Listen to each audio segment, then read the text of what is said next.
biasanya ya orang kena itu bukan orang bodoh, orang pintar. Kenapa? Karena pelakunya itu lebih pintar daripada orang pintar tersebut. Nah, testimoni kan nih orang biasanya kan di screenshot nih saldo, foto mobil, ya kan, pencarian dana atau cerita sukses sehingga bahkan jarang dibumbui narasi kan. Iya. Jadi saya juga dulu ragu, tapi ternyata benar. Nah, ini kan menyerang emosi bukan logika. Pelaku mengklaim bahwa investasi itu bebas risiko. Padahal setiap instrumen keuangan yang sah pasti ada tingkat risiko Resikonya. tertentu, itu pasti ada.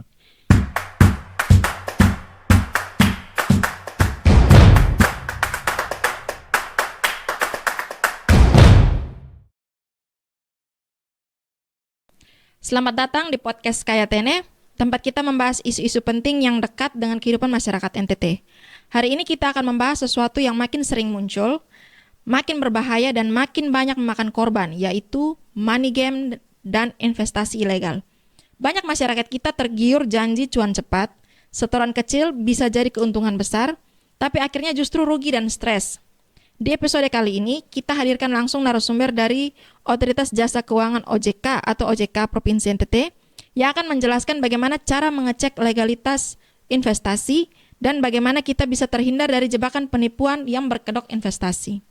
Sudah hadir bersama saya hari ini Bapak Polantoro sebagai Deputi Kepala OJK Provinsi NTT yang membidangi pengawasan pelaku usaha jasa keuangan, edukasi, pelindungan konsumen, dan layanan manajemen strategis. Pak, terima kasih sudah hadir. Siap, terima kasih atas Sudah undangannya. sudah mau datang di studio kecilnya podcast KTN. Iya. Ini yang Terima kasih. datang langsung Deputi Kepala OJK, ini bukan main gila ini. Pak, sebelum kita masuk ke teknis pengecekan legalitas, saya ingin bertanya dulu. Belakangan ini banyak sekali kasus money game di NTT. Bahkan muncul dengan berbagai motif, mulai dari investasi kripto palsu, arisan online, trading bodong, sampai skema ponzi yang dibungkus secara sosial. Pertanyaannya, kenapa masyarakat NTT saat ini begitu mudah terjebak? Iya, terima kasih ya. Ini sebetulnya pertanyaan ini udah kena banget di akar permasalahannya gitu. Nah, kita tahu fenomena money game itu di NTT ya, sebenarnya ini nggak di NTT aja tapi di banyak di daerah lainnya seperti itu. Nah, ini bukan sekedar masyarakat mudah ditipu sebetulnya, tetapi gabungan beberapa faktor yang lebih menguatkan. Jadi beberapa faktor itu terutama ya penyebabnya kira-kira begini. Jadi yang pertama itu ya ini kan masyarakat itu ada tekanan ekonomi dan mimpi keluar cepat dari kesulitan seperti itu. Nah, apa sih yang maksudnya seperti itu? Kan banyak keluarga di NTT nih yang dengan margin ekonomi yang tipis ya kan. Iya. Di sini kan juga kan tingkat kemiskinan kan juga paling rendah juga di Indonesia ya, salah satunya kan. Ketika kebutuhan itu naik ya, itu kan orang di lapangan dan lapangan kerja terbatas, itu penghasilan nggak menentu. Nah, banyak sekali orang tawaran-tawaran cuan cepat. Terus itu terasa seperti kayak pintu darurat seperti itu. Jadi kayaknya orang bakal logika rasionalnya itu dia nggak akan jalan, kalah oleh harapan. Nah, ini siapa tahu ini jalan keluar seperti itu. Betul. Seperti itu. Nah, yang kedua ya, itu ada yang terkait dengan literasi keuangan yang masih rendah. Betul. Nah, sekarang literasi keuangan itu apa sih? Karena masyarakat sering bertanya, ini literasi apa gitu. Nah, literasi ini adalah suatu pengetahuan, keyakinan, kemampuan itu dalam hal dia itu mengambil keputusan sehingga dia mempunyai sikap dan perilaku. Iya. Dalam pengambilan keputusan itu dia bisa nggak dia dalam pengelolaan keuangannya tepat dan terencana. Dia harus seperti itu punya. Nah, ini literasi keuangan masyarakat itu rendah. Nah, kalau rendahnya seperti itu, ya kan, mereka tuh nggak punya berpikiran terkait dengan konsep dasar seperti risiko investasi, imbal hasil wajar, terus prinsip high return, high risk gitu kan.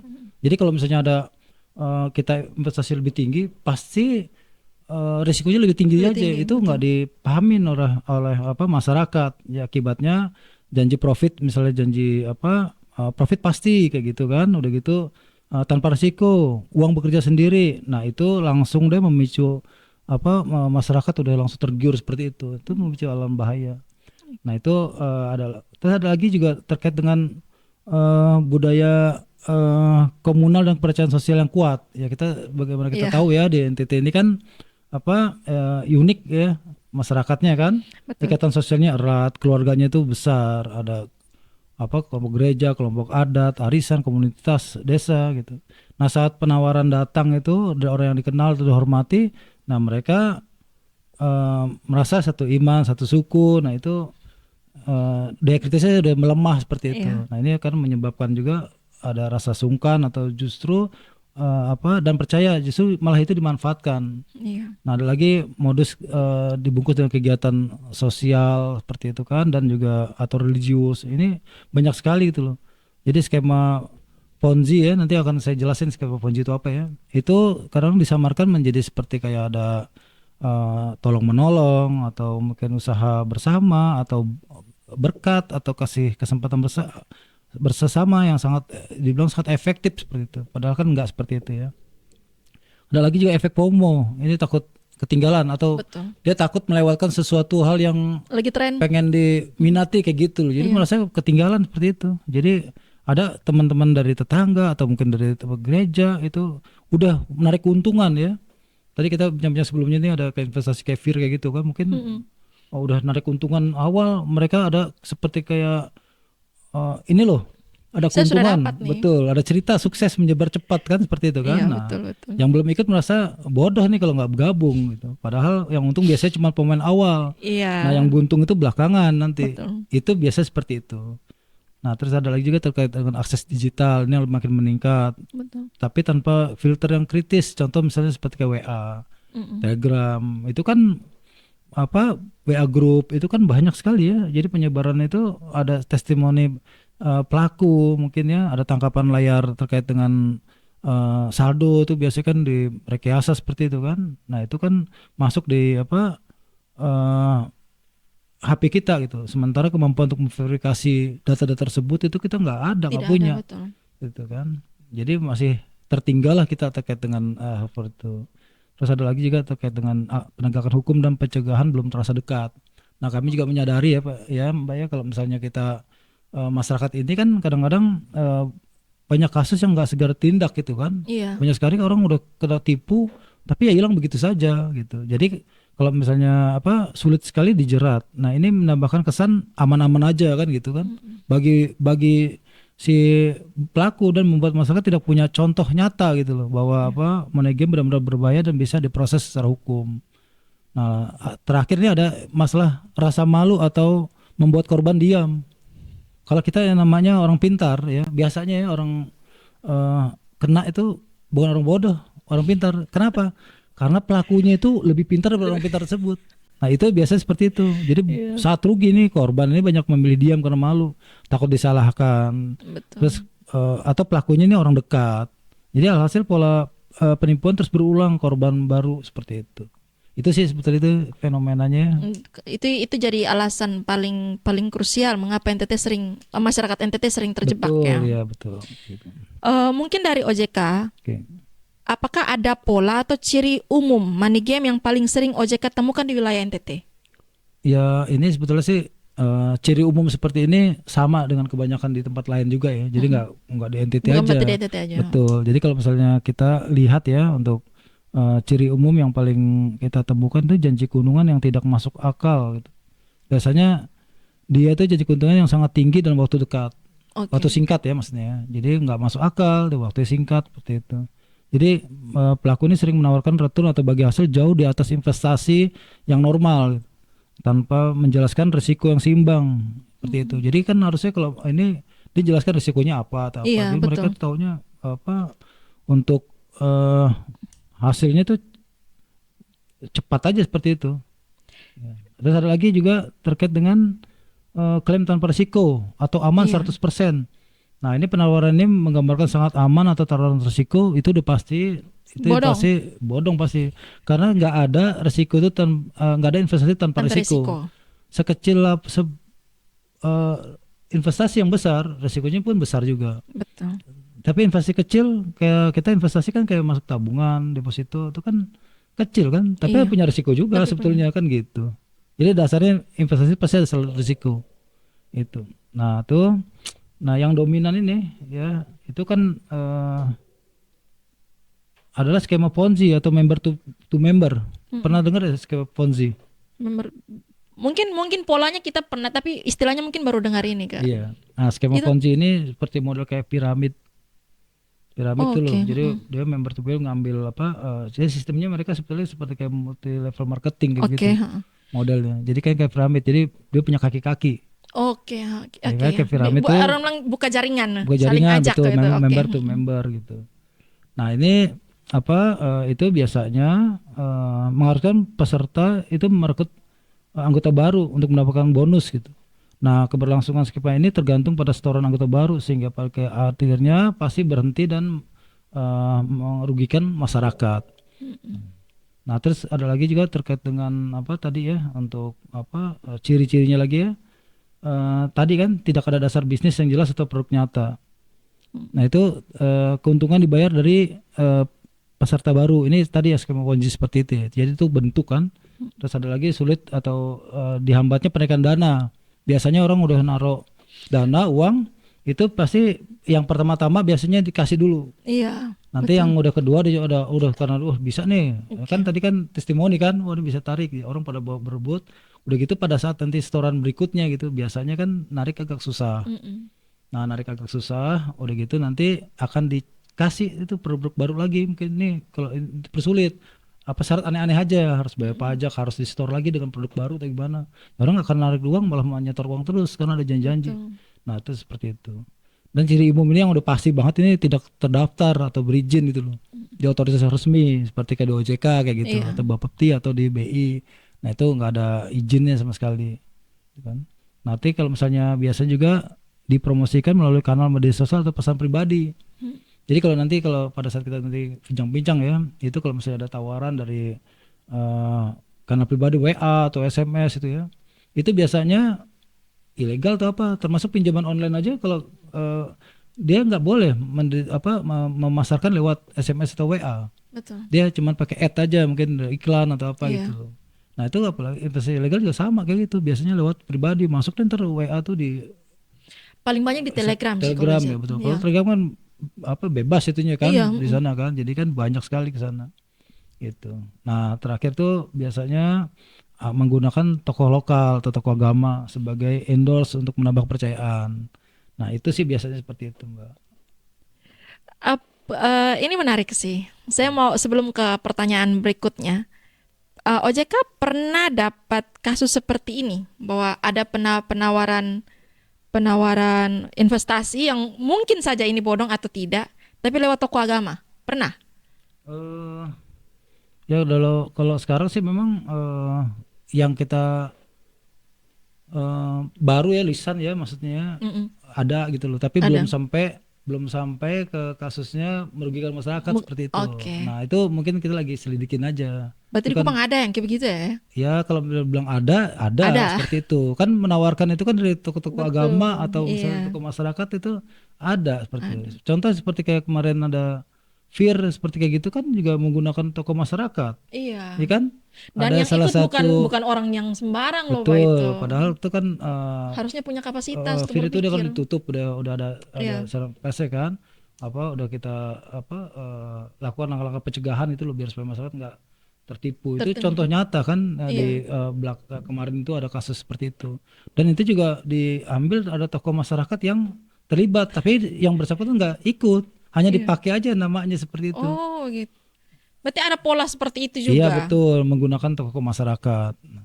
Nah kalau yang masa tokoh agama ini yang coba lagi kita dalami seperti itu. Mudah-mudahan memang nggak jadi merugikan atau gimana kan kita pendekatannya juga kan melihat kan karena yang biasanya adalah kalau OJK ngelihat ada kalau ada pengaduan Iya. ada merasa dirugikan tuh baru kita bisa bertindak. Kalau nggak ada merugikan tetapi kalau misalnya itu mengarah kepada hal-hal yang diduga nanti akan merugikan, nah itu baru kita bisa tindak Bisa juga. tindak. Betul.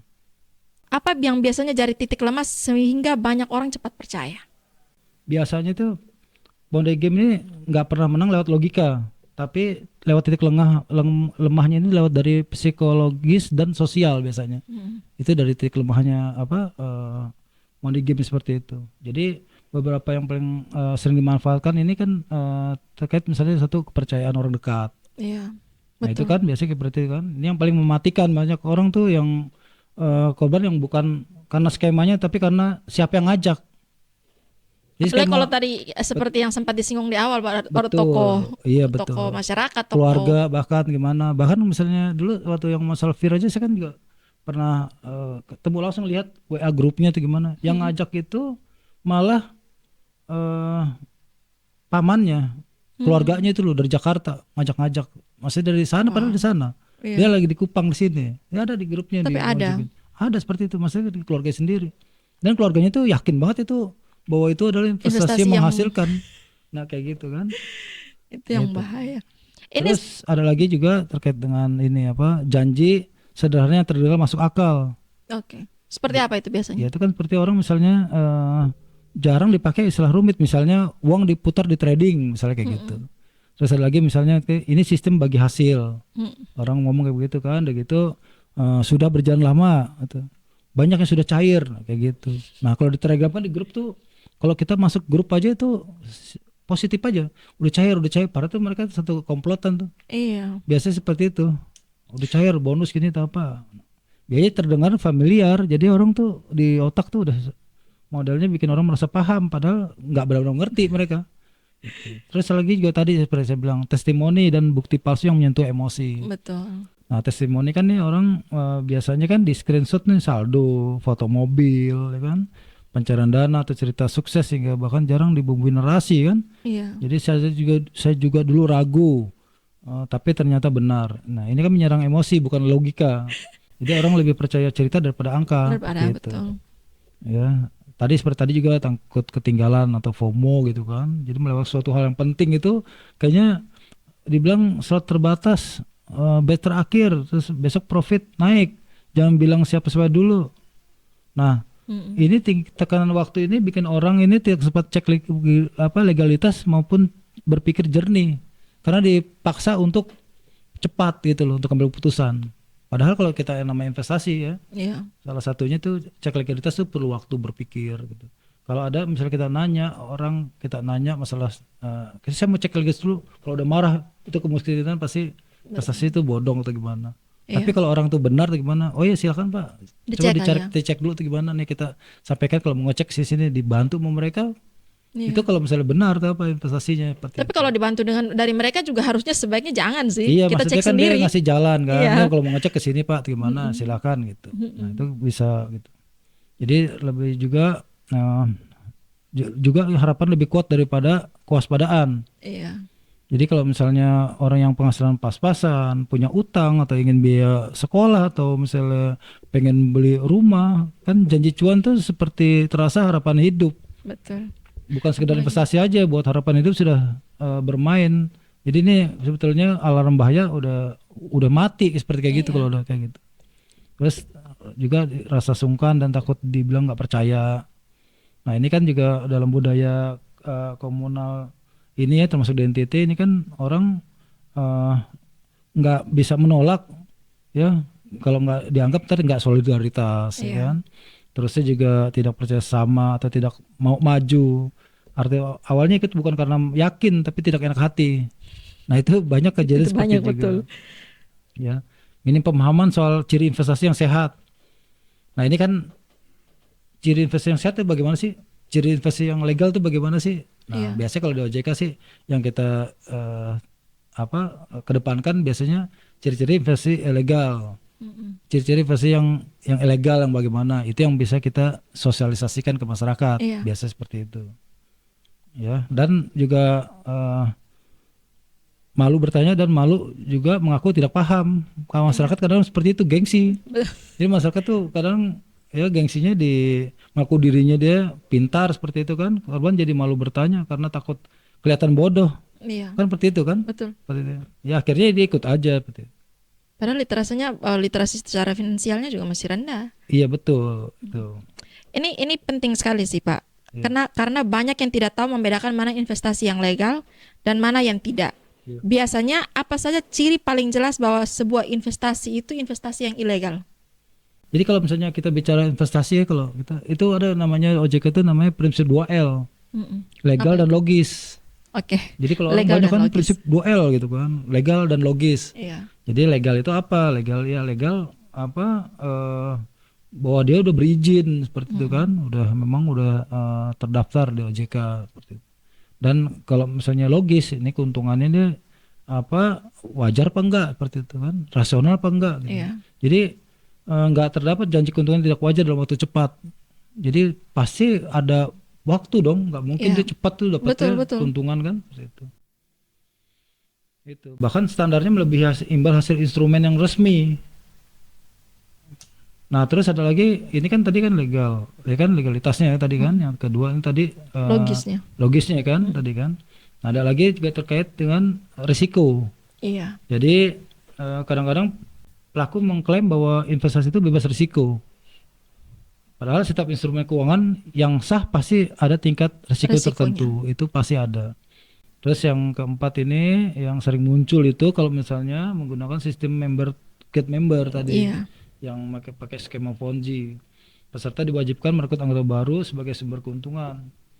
Lalu kelima ini terkait dengan investasi ilegal juga kerap memanfaatkan tokoh masyarakat. Itu ada 5 sebetulnya itu yang misalnya secara garis besar yang apa ciri-ciri ya. Iya. Jadi kita ingetin aja kalau misalnya ciri-cirinya ada 5 itu. Yang pertama itu legalitas ya kan. Iya. Yang kedua tadi adalah Logis. logisnya gitu loh, rasionalisasinya. Udah gitu yang 3 tadi terkait dengan risiko. Iya. Ya kan, yang keempat tadi skemanya dia. Skemanya itu mau get member di mana. Yang kelima ini pakai tokoh masyarakat. Itu biasanya ciri-ciri yang yang ada gitu loh. Nah, modus yang sering digunakan itu memang adalah modus skema Ponzi itu seperti kayak FIR itu. Iya. Jadi kalau misalnya kita lihat modus yang skema Ponzi ini sebetulnya kan dia memakai kayak multi level marketing ya. Nah, itu dia sebetulnya nggak ada yang salah sebetulnya pakai skema Ponzi. Ponzi kalau untuk investasi. Tapi investasi yang mana dulu? Kalau misalnya orang menawarkan ya investasi dalam hal penjualan produk, ada produk nyata, ya Itu bisa. itu menggunakan multi level marketing skema Ponzi nggak apa-apa. Kan mereka kan punya ini paling punya biaya bonus-bonus saja kecil. Iya. Tapi beda kan kalau misalnya dia bentuknya kayak uang, dia nggak ada cuma foto kayak FIR itu kan foto segala, kan nggak nyata produknya. Nah, itu yang menjadi masalah karena kan menghimpun dananya itu ya kan itu dari nggak mana? berizin lagi. Iya, nggak berizin lagi. Jadi dari dia bonus-bonusnya diterima itu dari orang yang baru masuk. Itu yang terjadi seperti itu.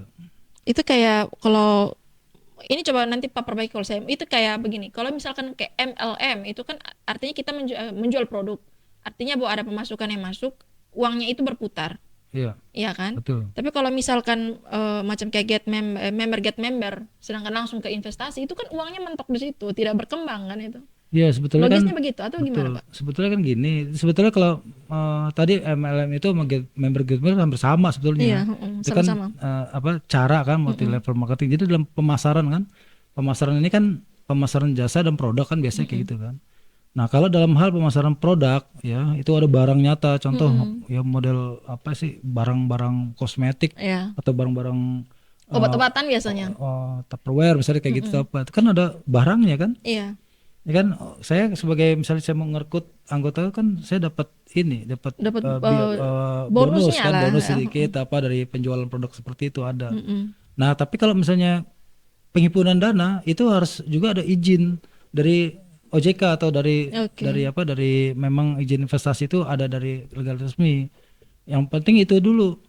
Nah, tapi pada saat dia itu memasarkan produk yang goib gitu loh ya. Misalnya kayak kripto atau bukan kan nggak jelas itu. Iya, ya betul. kan? Dia bukan mau ada bilang ada emas seperti itu masarin gimana rasional kita di mana gitu loh. Mana bentuk bendanya. Barangnya. Nah, itu yang kadang-kadang harus kita pikirin juga apa iya dalam waktu dekat itu kita bisa dapat. Padahal kita dapat sesuatu itu uang yang buat kita adalah dari member yang baru kita rekrut. Iya. Kita dapat berapa persen 30% dari mereka gitu. Lah kita sih untung yang pertama. Tapi nanti pas belakangan di bawah ya itu yang nanti merugikan.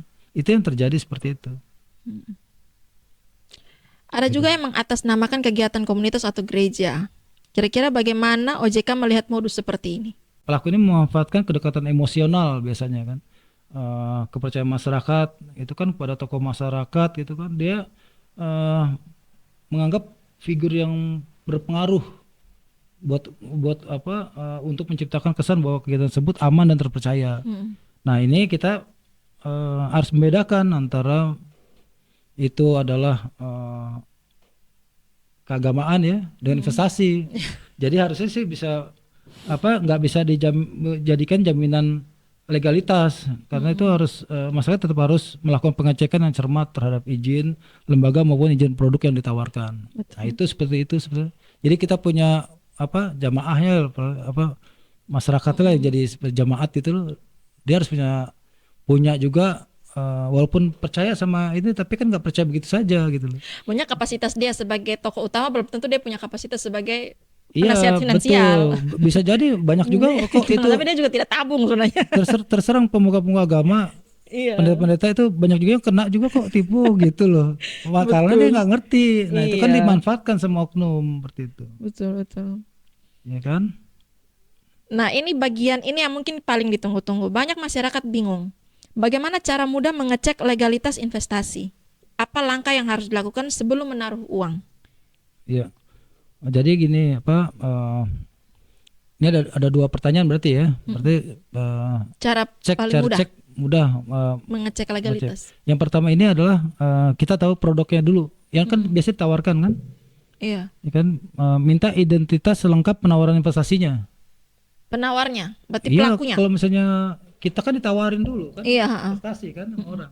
Lah sebelum nawarin kita harus tahu dulu itu investasinya apa, nama perusahaannya siapa. Oke. Oh, Lembaga jadi siapa? iya betul. Ya kan nggak mungkin loh kita bisa dapat investasi kita lalu cek 157 Betul, OJK, iya. ngetek Pak ini bener nggak gitu kan. Minimal- Pertama waktu kita terima kita nanya dulu, misalnya mbaknya nawarin saya investasi, ya kan? Ini ada loh, bagus loh investasi ini menghasilkan profitnya dalam waktu cepat, terus saya Iya. butuh pasti aman atau apa. Nah, saya waktu terima kayak gitu pasti kan saya akan bertanya kan.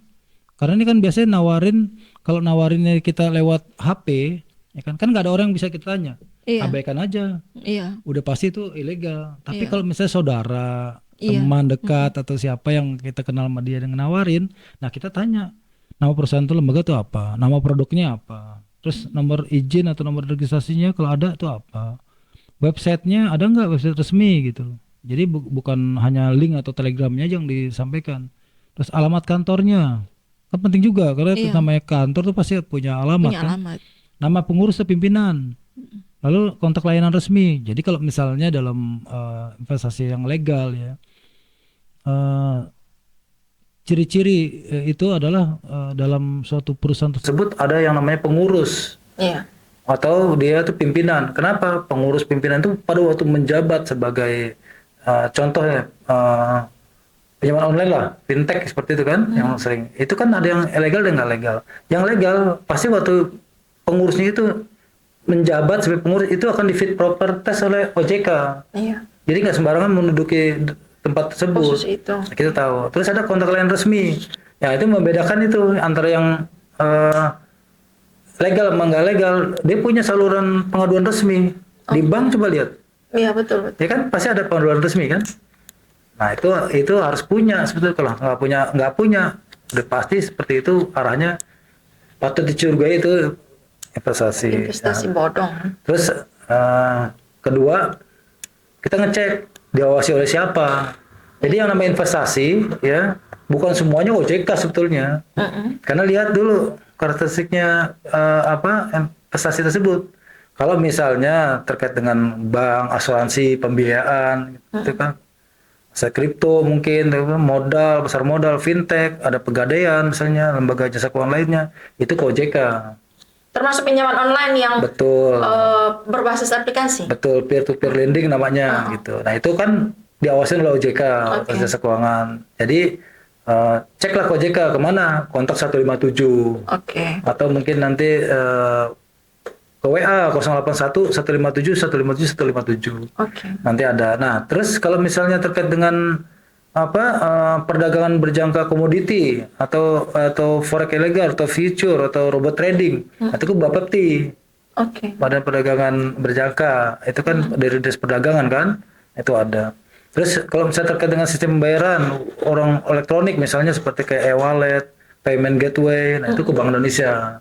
Oh, itu langsung di bawah BI. Betul, kalau sistem pembayaran di Bank Indonesia. Nah itu yang ada gitu loh. Jadi kita harus tahu dulu nanti produknya kayak gimana. Tapi nggak apa-apa kalau emang nggak ngerti. Ini karena kita dari OJK, ya Iya. tanya-tanya dulu aja nggak masalah kan. Nanti kan akan Kalau misalkan dijelaskan. nyasar, kalau senternya nyasar ke OJK, mungkin pasti dari OJK juga arahkan kemana. Iya betul gitu. Nah terus kita juga yang ketiga ini tadi yang kalau udah ke OJK ya kita cek melalui kanal OJK. Jadi kalau kanal resmi OJK ini hubungi kontak OJK 157. Oke. Itu bisa kita telepon ya kan kontak 157, bisa WhatsApp resminya OJK juga ada. Nah itu 081 157 157 157. Cantik ya nomornya. Betul itu. Lalu Diingat. email konsumen@ojk.go.id itu bisa lewat situ juga. Jadi nanti di situ ada prosesnya dia kalau akan datang seperti itu. Ya. Mungkin nanti kalau misalnya apa kalau misalnya ya nggak ngerti juga gitu ya, masih nggak ngerti, boleh datang kalau misalnya ada di Kupang, datang ke kantor Kantor OJK OJK. langsung, namanya Jalan Tompelo nomor 2, Iya. kantor OJK. Jadi langsung aja ke kantor OJK, nanti akan dijelaskan gitu loh. Wah, lebih lebih lebih apa? Lebih rinci lah seperti itu kan kalau penjelasan langsung tatap muka kan, Iya. lebih gampang kan seperti itu. Itu sih sebenarnya. Pak, mungkin bisa dijelaskan perbedaan antara lembaga yang punya izin, tapi produknya belum punya izin. Pernah ada seperti itu tidak, Pak? Oh, ada aja seperti itu. Jadi kalau misalnya kita bicara masalah lembaga izin kan, ini kan penting juga sih tahu ya, maksudnya lembaga yang punya izin sama pro yang nggak izin, karena ini kan celah nih kan, celah yang tersembunyi di situ. Jadi bisa jadi kalau misalnya perusahaan ya, contoh misalnya lembaga perusahaannya resmi dan terdaftar berizin untuk menjalankan usaha tertentu, misalnya PT nih, ya kan, bank nih punya OJK, dia kan legal sebagai bank. Tapi waktu dia menyalurkan produknya itu juga minta izin, ada persetujuan OJK juga, nggak dia main apa mengeluarkan produk aja tanpa izin OJK. Nah kalau misalnya katakanlah ternyata produknya itu merugikan masyarakat, katakan misalnya suku bunganya tinggi, itu atau apa, terus imbalnya nggak apa merugikan masyarakat gitu. Nah itu kan nanti kalau tahu seperti itu, banknya itu yang kita tegur nanti. Oh, OJK punya kewenangan untuk itu? Iya ya, karena kan OJK, jadi kalau ini kalau rekan-rekan di podcast ini apa, biar tahu ya kenapa kami ini kesini, kok jelasin sih latar belakangnya OJK kenapa ikut podcast ini jelasin seperti ini. Nah harus bisa kita tahuin bahwa Otoritas Jasa Keuangan ini kan punya tugas mengatur dan mengawasi sektor jasa keuangan. Yang kedua, melindungi kepentingan konsumen dan masyarakat. Iya. Nah, salah satu tugas melindungi kepentingan konsumen dan masyarakat, jadi ada dua cara. Pertama, cara preventif. Yang kedua, represif. Preventif itu kan mencegah kan? Iya. Nah, dalam hal pencegahan, ya, ini kita melakukan edukasi Memberikan edukasi finansial kepada masyarakat. Biar masyarakat ini, ya kan, dia terlindungin. Artinya kalau misalnya gini ya, kan saya ngomong nih, hati-hati nih investasi ilegal. Betulan nih ada yang lihat ya podcast kita, ada yang apa, ada yang pelaku nonton. yang lihat, nggak nonton, nih mungkin nggak yang kita pengen pelaku sih, kalau nonton malah sebel kali lihat kita kan, kesel gitu. Tapi ini masyarakat yang pengen mau ikut, ternyata pas ngomong gitu, harus hati-hati ngecek. Betul. Nggak terlibat. Nah, saya kan berarti udah menjalankan tugas saya, pencegahan. Tetapi kalau pada saat udah terlanjur, udah kena tipu, nah represifnya itu dalam rangka untuk setelah terjadinya kejadian itu, nah kita bagaimana kita lakukan gitu untuk pelindungan konsumennya. Jadi ada kanal-kanal lain, misalnya tadi kan saya belum masuk ya tadi ya buat untuk pengaduan ya, misal pengaduan itu selain tadi ya datang ke itu, ada yang namanya APPK. Kita punya namanya aplikasi portal perlindungan konsumen. Jadi aplikasi portal konsumen kalau di web ini kita bisa lihat APPK. Jadi bisa kita bertanya di situ, bisa ngadu, bisa di sana. Tapi kalau udah kena penipuan, ya kita masuk ranahnya ke IASC. Jadi kita ada yang namanya sejak November 2024 kemarin tuh ada launching ya terkait dengan IASC. Jadi Indonesia Anti Scam Center. Jadi pusat penanganan penipuan di Indonesia. Jadi kalau misalnya kalau kena tipu investasi ilegal gimana, cepat lapor di sana di ESC, jangan lama. Karena tujuan ESC itu pada waktu lapor itu adalah meminimalisir kerugian yang timbul. Contoh misalnya uangnya udah diambil, kita ngelapor cepat ditindak gitu loh, diblokir. Karena kalau kita ngelapornya ke bank atau gimana, ya nggak lama. Tapi karena di ESC ini kan dia kan forum kan, ibaratnya kan suatu forum IASC itu suatu aplikasi juga masuk, itu kan dari OJK sendiri ada, dari kepolisian ada, dari perbankan ada, dari pelaku usaha jasa keuangan tuh ada. Jadi mereka tuh dikoordinir cepat itu loh dari Satgas Pastinya. Jadi yang ngelola IASC ini dari Satgas Pasti. Satgas Pasti itu satuan tugas Satuan Pemberantasan Aktivitas Keuangan Ilegal. Nah itu yang kita lakukan seperti itu. Ini pertanyaan lanjutannya. Oke. OJK pernah tidak menemukan lembaga yang mengaku legal, padahal tidak? Ya pernah aja. Maksudnya kalau ini kan kasusnya seperti pinjaman online gitu aja, ya kan? Nah itu mereka pakai metodenya itu banyak macam-macam deh mereka. Jadi mereka ada cara-cara mereka itu contoh-contoh lembaga yang seperti itu mengikutin yang udah resmi itu loh. Jadi ada web resmi itu diduplikasi. Oh gitu. Iya, seperti kayak modelnya mirip cuma diganti belakangnya aja seperti itu. Jadi orang kan bisa kan resmi masuk pikirnya sana. Sama. Betul. Jadi saya mungkin ambil contohnya macam kayak contoh nih Pak. Kayak BRI mungkin harusnya website resminya BRI ini kan www.bri.com. Mungkin mereka gantinya www.bri.co.id. Bisa jadi kayak gitu. Oke. Atau ada tawaran apa, nah itu kadang seperti itu. Jadi kalau misalnya kita udah berkali-kali kita temuin ya, jadi mengaku terdaftar dan biasanya gini, yang kita temuin itu mengaku terdaftar atau berizin di OJK. Ternyata nggak ada, jadi bukan nggak berizin. Terus memakai logo OJK secara sembarangan, itu ada juga kayak gitu. Itu mereka mencantumkan logo di brosur, kadang di OJK brosur, terus watermark OJK itu di proposalnya disampaikan. Ada lagi tulisan OJK approve atau OJK certified, itu ada seperti itu. Padahal kita nggak pernah memberikan sertifikasi seperti kayak gitu. Itu banyak terjadi. Nah, terus ada lagi menurut nama lembaga yang legal mirip-mirip seperti tadi. Jadi namanya informasi, ya betul. Seperti itu jadinya. Nah, terus menggunakan legalitas yang tidak relevan. Mereka menunjukkan misalnya legalitas mereka punya PT gitu. Ya kan, PT apa gitu. Tapi mereka tuh kegiatannya malah menghimpun dana atau investasi, padahal dia PT mungkin di properti atau gimana seperti itu. Itu kadang juga mengklaim sebagai izin investasi seperti itu mereka tuh. Itu sih sebetulnya yang ada. Ini mungkin dari OJK bisa kasih tips praktis untuk masyarakat yang kurang paham teknologi. Kira-kira bagaimana cara mereka mengecek izin? Ya tadi seperti saya informasi ya tadi ya. Jadi kalau dari izin kita kan OJK telah menyediakan kanal daring untuk memudahkan masyarakat mengecek legalitas mulai dari website resmi. Jadi kontak OJK 157. Boleh nanti dicoba. Kita telepon 157. Nanti akan ada yang ngangkat. Mereka akan nanya apa mau yang mau kita keluhkan gitu. Hingga layanan WhatsApp. Nah, WhatsApp tadi kontak 081 157 157. Kalau kita punya datanya ini berizin apa enggak, ya ketiknya di situ.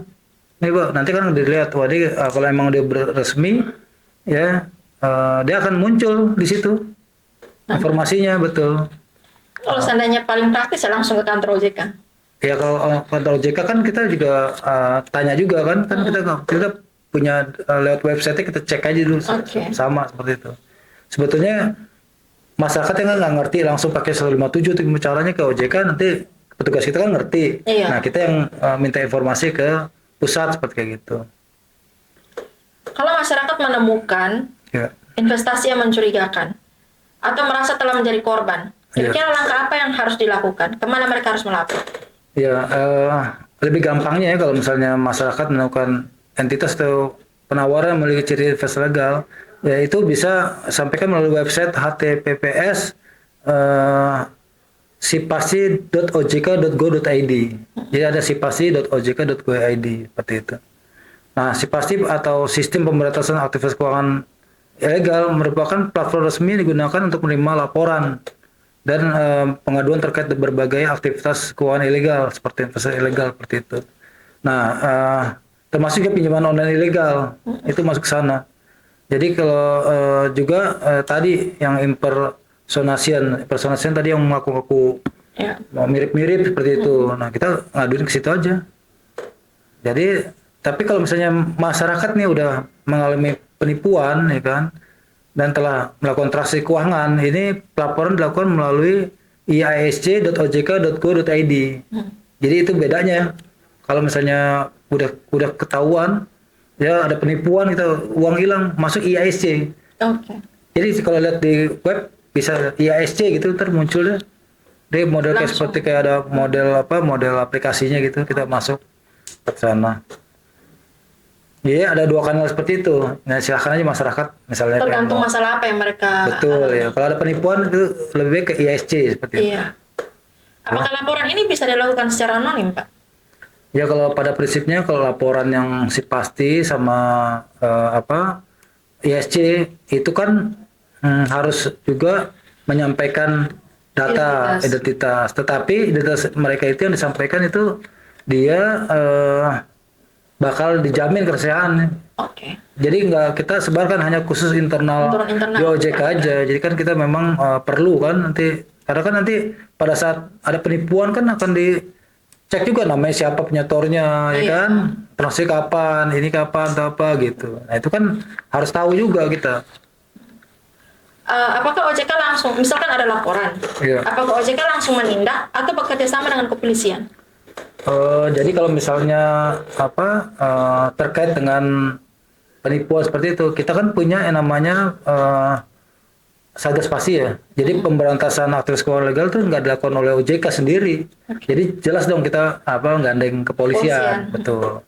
Nah selama ini kita sama kepolisian udah memang kerjasama. Jadi kalau ada pelaporan kadang kepolisian mereka ngarahkan ke OJK seperti itu. Kalau udah terkait dengan aktivitas keuangan legal, karena kepolisian kan nggak bisa nanganin, mau diapain orang-orangnya juga di web atau gimana. Nah cepat ke OJK nanti kita sampaikan bahwa ini ada IASC gitu. Nah perannya polisi dengan OJK apa sih? Nah karena mereka ini kita OJK ini sebagai koordinator Satgas Pasti. Jadi satuan tugas pemberantasan aktivitas keuangan legal atau Satgas Pasti. Ini dibentuk sesuai dengan pasal 247 Undang-Undang nomor 4 tahun 2023 tentang pengembangan dan pengaturan sektor keuangan. Jadi kita kenal biasanya Undang-Undang P2SK. Kan sering banget tuh kalau ada Undang-Undang P2SK, mungkin kalau masyarakat pernah baca atau gimana ya. Nah, itu kita diamanatkan itu tujuannya untuk apa? Memberantas seluruh bentuk aktivitas keuangan legal yang berpotensi menimbulkan kerugian masyarakat. Itu ada seperti itu. Jadi kalau misalnya Satgas Pasi ini anggotanya kan 21 ya dari otoritas, kementerian, lembaga seperti itu.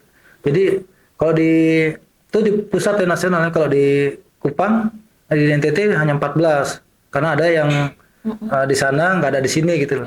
Nah dari 21 otoritas nih OJK ini dari otoritas ini otoritas jasa keuangan ya, Bank Indonesia, terus dari Kementerian Dalam Negeri, Kementerian Luar Negeri, Kementerian Agama, Kementerian Hukum RI, Kementerian Imigrasi dan Pemasyarakatan, Kementerian Pendidikan Dasar Menengah, Kementerian Pendidikan Tinggi, Sains dan Teknologi, Kementerian Sosial, Kementerian Perdagangan, Kementerian Komunikasi dan Digital RI, Kementerian Investasi dan Hilirisasi, Kementerian Koperasi, Kementerian Usaha Mikro, Kecil dan Menengah, Badan Siber dan Sandi Negara, ini baru masuk bergabung ya.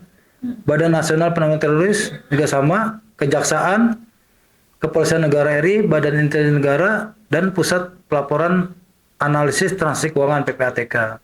Nah, kalau di Denpas di Kupang ini itu OJK sebagai ketuanya, wakilnya ini dari kepolisian, Diskrimsus Polda NTT. Nah itu kami bekerja sama dengan di Satgas Pasi, jadi ada forumnya sendiri. Oke. Itu jadinya. Terakhir ini Pak, apa pesan khusus untuk masyarakat NTT agar tidak mudah tergiur janji cepat kaya? Dan bagaimana peran keluarga, sekolah, gereja, atau komunitas untuk mencegah money game ini menyebar lebih luas? Ya, makasih ini pertanyaan penutup ya tadi ya, yang sangat kuat banget nih kalau kayak gitu. Karena kita ada di Kupang ya, ada di NTT ya. Jadi ini memang jadi kalau misalnya inti pencegahan investasi bodong ini memang bukan soal cek izin ya, tapi membangun daya tahan masyarakat agar tidak mudah tergiur janji cepat menjadi kaya seperti itu. Jadi itu sebetulnya yang kita harus pahamin. Nah, jadi kalau dari kami sendiri ya, pesannya jangan cepat percaya, jangan cepat transfer seperti kayak gitu loh. Modelnya seperti itu loh. Jadi kalau misalnya kita bicara prinsip 2L kan ada yang namanya menghimbau kan menerapkan prinsip 2L, legal dan logis setiap kali menerima tawaran investasi. Legal berarti memastikan bahwa lembaga dan produk yang ditawarkan benar-benar memiliki izin dan diawasi oleh otoritas berwenang. Ya, terus logis berarti mengevaluasi apakah imbal hasil yang dijanjikan itu masih masuk akal apa enggak. Jadi rasional apa enggak gitu. Jika tidak ilegal atau tidak logis, maka besar kemungkinan penawaran tersebut bukan investasi ilegal. Yang besar kemungkinan ini berpotensi merugikan. Nah, masyarakat ini kita minta nih memegang prinsip juga. Jadi ada 3 nih, jangan abal, jangan jangan asal, dan jangan abai dalam mempertimbangkan setiap tawaran keuangan. Jadi tadi ada prinsip investasi 2L ya kan, legal dan logis. Tapi juga ada prinsip buat dalam pegangan hidup masyarakat gitu. Prinsipnya OJK itu tadi 2L itu ingat tuh. Tapi prinsip masyarakat harusnya jangan abal, jangan asal, jangan abai, itu untuk masyarakat. Jadi seperti itu. Kalau saya bisa ambil tarik kesimpulan satu kalimat ini Pak dari percakapan kita dari awal tadi. Mungkin ini yang harusnya jadi pegangan paling penting sih. Kalau menurut saya, yaitu investasi tanpa risiko itu bodong. Betul. Setiap investasi itu sekecil apapun investasi pasti ada risikonya. Betul. Semakin besar investasi, risikonya semakin besar. Betul. Iya. Jadi kalau investasi tidak ada risiko, itu harusnya dipertanyakan. Logis tidak itu. Iya. Luar biasa ya. Jadi sebagai penutup ya, jadi kita kan di NTT ini kan kuat karena persaudaraan. Ya kan? Tapi justru karena persaudaraan itu ya kita jangan saling menjerumuskan. Betul. Enggak, tapi kalau ada investasi yang belum jelas ya jangan ajak orang lain. Cek dulu, kalau ragu jangan transfer. Betul. Nah, seperti itu aja. Ya. Ya, luar biasa Pak, banyak hal penting yang kita pelajari hari ini. Semoga obrolan ini bisa membuka mata masyarakat bahwa sebelum investasikan uang, kita harus cek dulu legalitasnya. Cek dulu juga apakah investasi itu logis atau tidak. Jangan asal, semoga itu tidak abal, dan jangan asal, apalagi mengabaikan. Betul. Ya itu. Betul. Jangan sampai jadi korban hanya karena tergiur keuntungan cepat. Betul. Terima kasih banyak kepada OJK Provinsi yang sudah hadir dan berbagi edukasi penting untuk masyarakat. Sebelum kita tutup podcast ini, biasanya Pak kami dari KTN itu biasa kasih kenang-kenangan. Oh yes, ya. Mudah-mudahan diterima mampir di kantor OJK. Iya, terima kasih banyak ini. Kayaknya kalau saya nanti minum di ruangan ada nama KTN-nya. KTN semoga tetap berjaya. Amin, amin. Jadi pejuang literasi juga ini masuk. Jadi kami dari OJK juga berharap melalui podcast seperti ini bukan bisa jadi duta literasi juga lewat sini. Amin, amin, amin. Jadi mungkin di lain kesempatan mungkin kami juga bisa menyampaikan pentingnya kenapa orang itu ya kenapa sih mereka tadi terlibat dalam investasi seperti kayak gini. Ini salah satu yang kami sampaikan ke masyarakat itu karena minimnya perencanaan keuangan masyarakat. Betul. Itu dasar sekali. Betul. Jadi nanti kalau memang diundang lagi, nah kita bicara terkait perencanaan keuangan. Karena ini perencanaan keuangan ini dasar. Sepakat. Saya juga berpikir sampai ke situ. Bagaimana orang itu mengelola keuangannya bijak seperti itu kan? Seperti apa? Betul. Biar supaya nggak tergiur ini. Betul. Banyak investasi yang perlu kita lakukan cara investasi ini kan apa warning aja kita ya, jangan investasi ilegal. Tapi bagaimana investasi yang benar tuh bagaimana sih? Saya kemarin ini kebetulan pas singgung, saya kemarin itu baca berita. Kebetulan saya juga baru mulai investasi, belajar investasinya seperti apa. Jadi saya berpikir mungkin salah satu investasi yang saya pikir minim resikonya adalah emas digital. Betul. Tapi ternyata kemarin ada berita keluar rame itu di Cina, bahwa ternyata emas digital yang disimpan tidak seimbang dengan emas fisik yang ada. Akhirnya kolaps kan di sana. Itu jadi langsung warning memang saya. Ini kayaknya akhirnya kemarin saya tarik kembali semua, diuangkan kembali semua itu punya emas digital. Jadi macam kayak itu kan. Ini kebetulan karena kita praktek, karena kita tahu. Tapi banyak yang mungkin tidak praktek dan tidak tahu terjebak ke yang bodong-bodong seperti itu. Jadi mungkin 1-2 bulan lagi saya undang lagi OJK datang untuk perencanaannya seperti apa. Oke, siap. Untuk teman-teman yang menonton, jangan lupa share podcast ini agar semakin banyak orang yang terlindungi dari investasi-investasi bodong. Kita sampai jumpa di episode berikutnya. Saya Pascal Letene dari Tene Podcast pamit. Salam literasi keuangan. Oke, literasi gitu. Literasi. Oke. Foto dulu, Mari foto dulu.